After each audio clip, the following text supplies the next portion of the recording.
British royal family has recently posed for a ceremonial portrait. Look closely at her tiara. You'll see that she's the only colorful element in this image. The British monarchy underwent an irreversible transformation 4 minutes ago when the doors of the Royal Council room opened. By official council decree, Camilla's title had been taken away from her and given to Catherine. However, the announcement was only the start. Camilla grasped for the back of a chair as the last words were read out, stumbled, and fell in front of the people who had just taken away the status she had battled for decades to get. Make sure to subscribe so you don't miss any updates before we go further into what this really implies for the royal family. As the council's secretary read on, Camilla remained still. After weeks of hidden anxiety, senior officials sat in quiet. The Royal Council was the private group convened to provide advice on the most important internal matters of the monarch, and its judgments had direct effect across the royal household. The council eliminated the benefits, precedents, and formal responsibilities associated with her senior ceremonial status. Catherine immediately gained those abilities. Until the Princess of Wales was named, the Queen Consort remained composed. Then she felt like something broke inside of her. Catherine wasn't just getting another task. She was taking over the position Camilla had spent decades protecting against criticism from the public, self-doubt, and the worry that she would never be completely accepted. Charles saw his wife's face shift. The king, however, said nothing. The last statement was powerful. Before anybody could respond, Camilla's legs buckled as she grasped the carved chair and said, "This cannot be final." Trapped between impulse and authority, Charles stood up but paused halfway approaching her. As they raised her off the ground, William moved first and called for assistance. He saw defeat in that freezing room as he turned to face his father. Catherine was unaware of the voting process. She had not been informed that the transfer would start that day and had been kept out of the chamber. She was shielded from any implication that she had called for Camilla's downfall by their separation. However, it meant that she would be unprepared to hear the most shocking news of her regal existence. Beside the order was a sealed appendix. This appendix limited Camilla's personnel, homes, briefings, and ceremonial power. An appendix is a part that is appended and contains additional binding restrictions. It had only been read by 3 persons. William looked at the last page and saw that there was nothing under Charles's name. The monarch had not signed. The most perilous issue in the palace was whether it meant protection or resistance. However, the palace had to face what each of them stood to lose in order to comprehend why one lady fell and another took her place. Camilla and Catherine had grinned under the same palace lights, stood on the same balconies, and attended the same events and, however, underneath those well-staged looks, they stood for 2 opposing ideas about the monarchy. To get to the heart of royal life, one had to endure years of rejection. The other had gained the public's confidence by exercising moderation and patience. Their carefully managed relationship had now been irreparably destroyed in a single council decision. Camilla had never considered her royal status to be a given. She had endured years of public animosity, personal mistrust, and a persistent worry that the organization would put up with her but never completely embrace her. Every ceremony, formal task, and location next to Charles had been emotionally significant since they all demonstrated her survival. Thus, losing the championship seemed like more than just a formal penalty. It seemed as if the palace had finally acknowledged that her position had always been provisional. Catherine had taken a completely different route. The Princess of Wales, the title customarily held by the future king's bride, had gradually gained power via responsibility, stable families, and strict public discipline. She seldom publicly questioned authority. Instead, by being consistent and exercising self-control, she enabled trust to develop around her.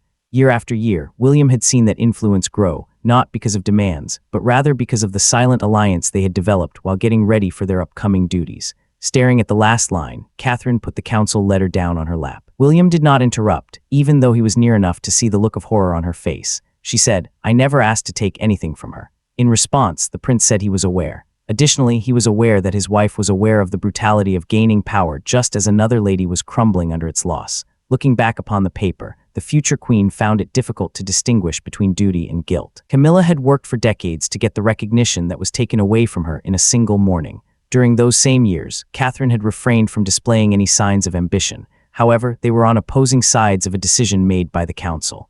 Emotionally, neither could get away. At last, William clarified that the move was not meant to be a reward. It was intended to protect him from a more serious constitutional and personal crisis, according to the official explanation provided to him at a confidential council session.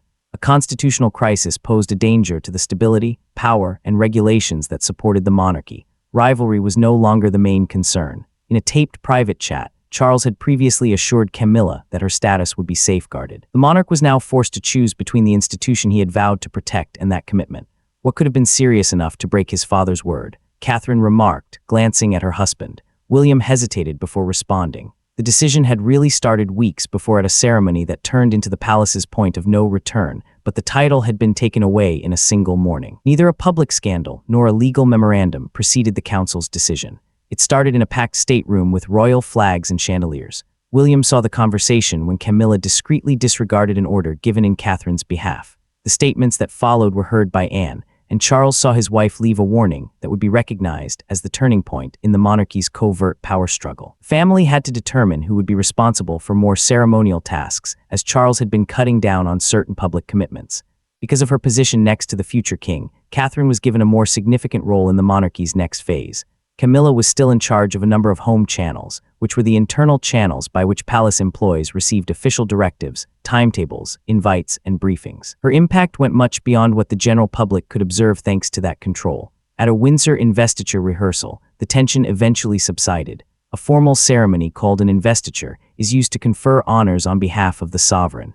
Catherine was positioned at the front of the official reception queue by a written directive that the monarch had authorized. After reading it and pausing, Camilla gave the order for an assistant to take out the princess's name and replace it with her own. Before the rehearsal started, William viewed the updated list. Following the queen consort into a side hallway, he calmly and carefully inquired as to why his father's instructions had been altered. She didn't offer an apology. Rather, Camilla turned to face him and told him that Catherine needed to understand the distinction between status and popularity. The prince contained his rage, but the statements went beyond a disagreement about placement. Beneath the antagonism, they revealed the fear. Anne heard enough of the conversation to comprehend its significance. When she later saw Charles by himself, she informed him that their quarrel was no longer personal. The Princess Royal cautioned that his wife had questioned the future structure of the monarchy itself, even though the king had approved of Catherine's function, according to a paper created after the meeting. Erasing it was a challenge to his authority and William's future. 3 previous instructions were then presented to the monarch by a senior assistant. With one set of instructions, each had left his office and arrived at the staff with another. There was no denying the trend. Camilla had never shown signs of rage. She has often reshaped choices after they were authorized by using her influence via royal channels. That night, Charles called her. William waited outside, anticipating a surrender or an apology. Rather, a door banged, shouting raised, and the monarch appeared with a demand his son had never anticipated. The issue would now be subject to an official council review. The most agonizing conflict of Charles's reign was about to erupt over a disagreement over a single ceremonial appointment. When Charles eventually confronted Camilla, there were no advisors, no cameras, and no prepared remarks. William and Anne were the only witnesses left in the room. After setting the revised instructions on the table, the king posed a single query. Had she overridden him on purpose? Camilla didn't refute it. Rather, she went to Catherine's husband and charged him with creating his own court by taking advantage of his father's infirmity. Every last vestige of familial cohesion was shattered by what transpired. Charles still wanted to limit the damage, which is why he had selected his own library. Before the whole council assumed power, he desired a family settlement. As evidence that authorized royal orders had been modified after he left his position, the modified directions were lying between them. The ability to set up official roles, responsibilities, and appearances was known as ceremonial authority, and the sovereign was the source of that power. Modifying such directives covertly put the crown's command structure and his confidence at jeopardy. Turning to face William, Camilla explained that Catherine's increasing influence had not occurred by coincidence. She accused him of leveraging the king's decreased workload to push the elder generation away and creating a distinct circle around his wife. No one had compelled her to change his father's written directive, the prince said, maintaining eye contact. It had nothing to do with popularity, it was obedience. Expecting her husband to stand up for her, the queen consort turned to face him. Rather, Charles insisted that she apologize and give over control of the home channel that was used to give top staff orders. Although the king's request was composed, it had a cruel undertone. She would lose the power that had safeguarded her position in palace life without that outlet. Camilla declined. She warned him that giving up would expose her to everyone who had been waiting years to watch her fail and render her helpless inside her own marriage. She reminded him of vows made long before the crown was placed on his head, and her voice became tense. At last, Anne spoke. The Princess Royal said that she had previously asked for a formal review, according to a written statement created after the altercation.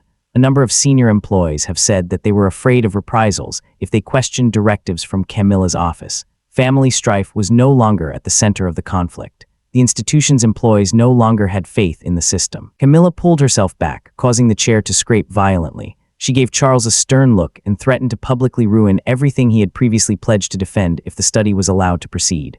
After that, she left and shut the door. Charles did not move. There was a lengthy pause before he questioned if the council really had the power to take away her title without his consent. Family loyalty or love would not provide the solution. It would originate from the antiquated royal power apparatus. Camilla thought Charles was the only person who could save her. It didn't. A network of senior royals, household officials, and constitutional consultants worked behind the throne to ensure the crown's survival. They were no longer worried about whether Camilla had insulted Catherine. They were worried about whether the sovereign's formal orders had started to be superseded by private influence. The suggestion had been written, examined, and set next to an uncapped pen by the time Charles entered the council room. Without saying anything, Charles paused at the table and turned to the first page. The Royal Council reviewed precedents, assigned household power, looked at ceremonial titles, and granted access privileges. At official occasions, the formal order determines who stands where and who has higher position. Its goal was straightforward but harsh, to determine if the monarchy was still safeguarded by such privileges or whether they had started to harm it. William and Anne sat separately from the advisors, exerting influence but not total authority. The prince was important because, in addition to carrying out important tasks with Catherine, he symbolized the coming reign. The Princess Royal was important because she was one of the most reputable people in the organization after decades of service. However, neither could eliminate Camilla's championship on its own. The king's answer and the council's authorization were necessary for the final recommendation.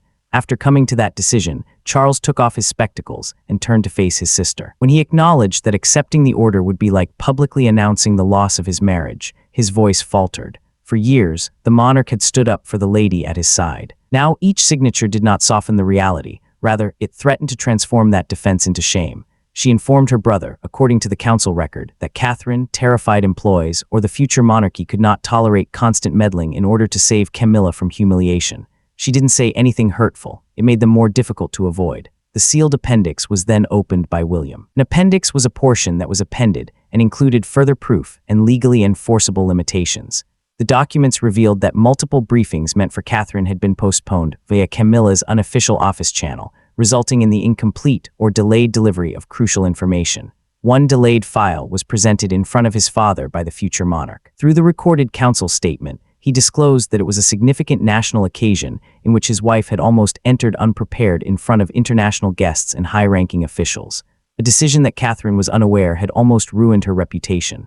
The room became silent. Charles realized that competition was no longer a factor. Concerned whether orders from the crown could still be relied upon once they left his desk, the monarch requested one last night, but the council decided to transfer the title. He wanted Camilla to give it up willingly, maintain certain privileges, and stay out of a mandatory order. The purpose of that last night was to protect her honor. But by dawn, Camilla had taken a decision that the council could not undo. Charles came into Camilla's chambers with the single proposal that may have prevented her official expulsion. She may give up the title willingly, keep certain ceremonial rights, and let the palace characterize the move as a smooth transition. But Camilla didn't think capitulation was dignified. She perceived defeat. She sent a written rejection of the proposition before sunrise. The universe she had created started to vanish once the Royal Council turned its proposal into an order a few hours later.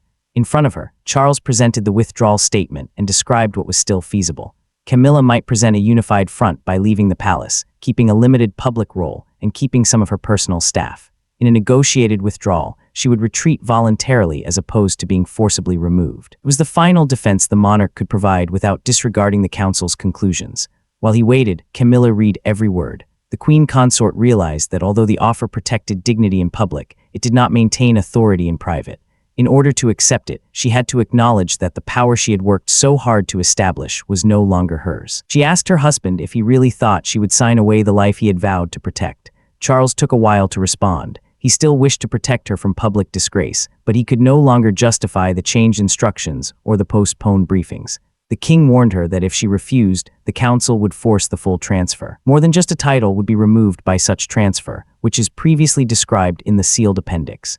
She would lose her ceremonial responsibilities, staff, offices, and access. Camilla waited for him to go. Then she warned her private secretary that if she accepted the unsigned declaration, her whole life would be erased and tore it in half. The secretary's recorded statement states that despite her hands shaking, her voice was firm. She refused to give herself up voluntarily. Charles slept in a different palace wing. The rejected offer sat next to him while he sat by himself. He was devastated that his last effort to uphold her dignity had failed. Duty was the monarch's decision, but it didn't seem like a win. The punishment began at sunrise. By noon, Camilla's employees were officially told that their offices, reporting lines, and ceremonial responsibilities would be moved to Catherine's home. A senior assistant went into the council room, took out the embossed folder with Camilla's name on it, and put another one with Catherine's name on it.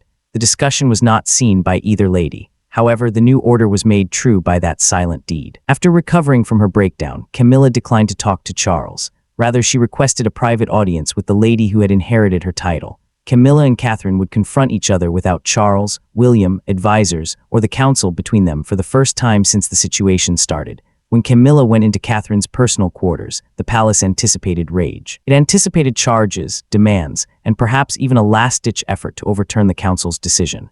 Rather, the two ladies sat across from one another without any assistance or prepared words to keep them safe. Camilla seemed worn out. Catherine seemed really uneasy. The paper that had deprived one lady of her power and given it to the other was between them. Then Camilla posed a question that Catherine had been afraid to answer all morning. Did you know that, in spite of William's warning that she may be coerced into turning down the title, Catherine had consented to the meeting? The choice no longer belonged to either lady, the prince had told his wife. In addition to responsibility over some projects and home tasks that were previously under Camilla's management, the moved post held ceremonial precedence, which refers to the official order of rank at royal ceremonies. Rejecting it might put those obligations back in jeopardy. Without hesitation, Catherine met her gaze and responded. She had never requested Camilla's expulsion and had no idea that the council would take action that morning. The princess acknowledged that she was shaken rather than triumphant upon receiving the paper. She knew what the title meant, but she also knew what it had cost the lady seated across from her to lose it. After listening, Camilla decreased the defense she had maintained during each conflict.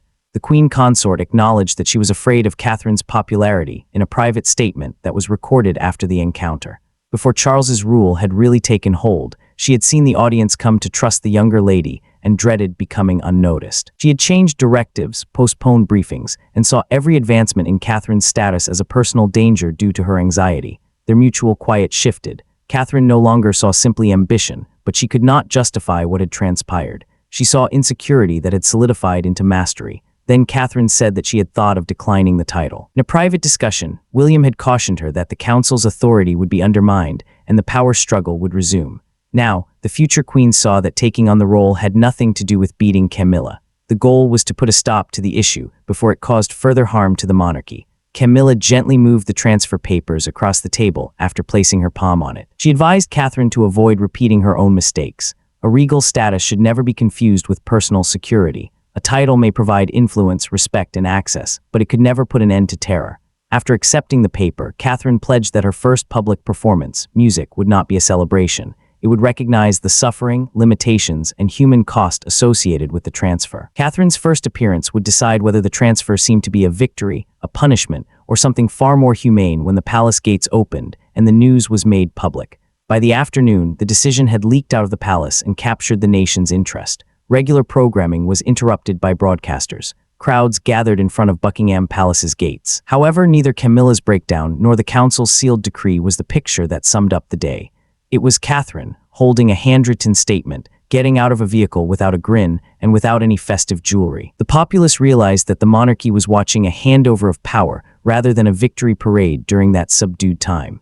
Camilla's title and ceremonial power have been passed to Catherine with immediate effect, according to an official bulletin issued by the palace. The Crown's official written statement, known as a formal bulletin, was intended to clearly convey the decision without disclosing all the personal information that went into it. The communication acknowledged the modification, but it made no mention of the staff members who had been afraid to question the Queen Consort's office, the delayed briefings, or the changed directions. Almost immediately, the nation split. After power was abused, several broadcasters explained the decision as appropriate punishment. Others presented it as the king's wife being publicly destroyed. Millions of people could see the punishment without fully comprehending the rationale behind it, which increased the story's explosiveness due to the silence around the proof. Charles stayed hidden from the public. Inside the room, he had already seen Camilla lose her title and pass out. The king's personal failure became a national spectacle as he heard analysts replay that moment on every station. He requested that the television be turned off and then sat silently as news from the outside hallway continued, according to a taped statement from his confidential secretary.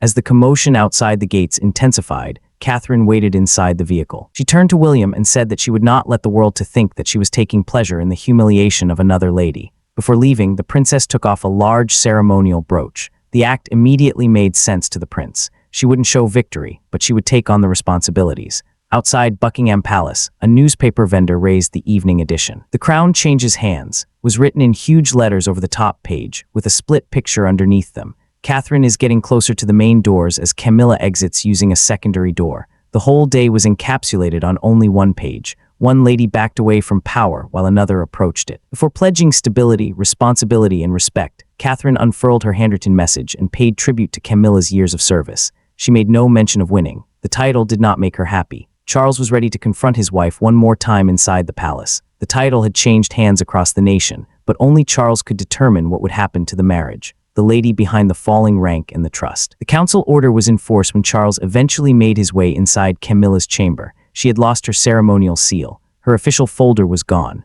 The place Camilla had worked for years to gain was now filled by Catherine's name. However, the monarch did not arrive to talk about titles. After all regal defenses had been taken away by ambition, fear, and silence, he had to face what was left. Whether this event terminated Camilla's authority alone or also broke their personal relationship would depend on their last talk.